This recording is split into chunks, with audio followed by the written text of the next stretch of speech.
In this video, I will show you how to integrate Trello with Discord. Now, this is actually very easy, so let's get started. First, of course, open your Trello board and then go to Power-Ups in the top bar of your screen. Then, of course, tap on that, and here you can see all of your currently installed Power-Ups. I only have one, which is Google Drive, but we need to tap on the Add Power-Ups button over here. So tap on that, and here you can see different apps that you can install to your Trello board, but we need to type Discord over here. So type Discord, and here you can see different apps that have something to do with Discord, but the only thing we need to do, or we need to select, is this one called Discord Notifications.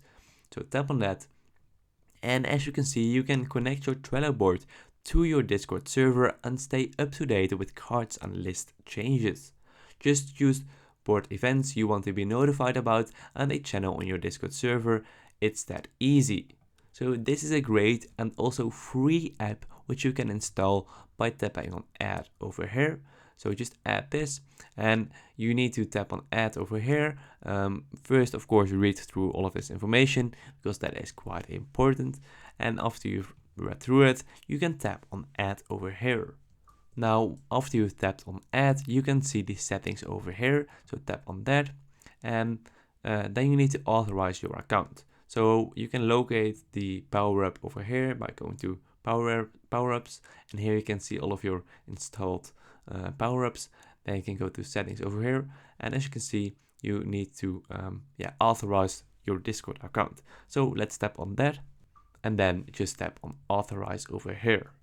So it asks you to get access to your account, which is totally safe because it is just a product which has been approved by Trello. So just tap on allow over here. Now, what you can do is you can select a notifier. So first you need to select a Discord server.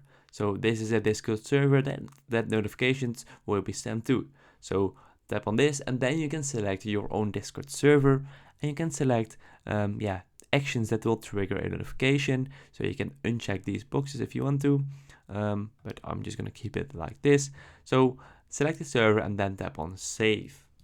And after you've tapped on save, you will get a notification in that specific channel and in that specific server that you've selected after you've done a specific action. So for example, if you've moved a card from video topics to video created, a notification will be sent under the name Discord notifications that a card has been moved from video topics to video created.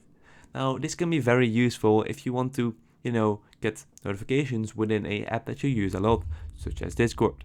So I hope this video was helpful, and if this was the case, please subscribe to the channel, and I will see you guys in the next video. Thanks for watching.